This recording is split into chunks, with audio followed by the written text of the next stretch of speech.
for whether it was planned and executed as a false flag operation, for me, the jury's still out on that. But I think it is interesting that the WebBot came up with military accident.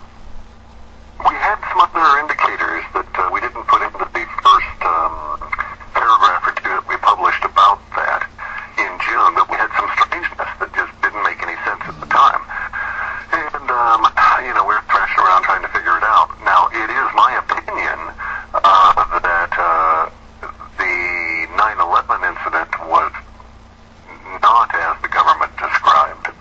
That it was used as, again, this is my personal opinion, that it was an event that was very sophisticated and sophisticated at levels that are not normally addressed. None of the rationale proffered by the government makes any sense whatsoever. In terms of as a linguist, I have issues with people running around making statements like the government or the military did such an act.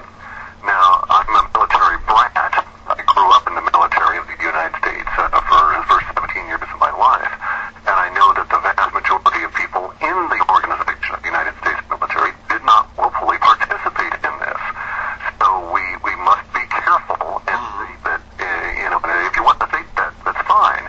I understand that, but I would prefer that everybody say, elements within or something like that to qualify the statement, because it was not the U.S. military that caused that event, as they are constituted, with all of our relatives serving and so forth.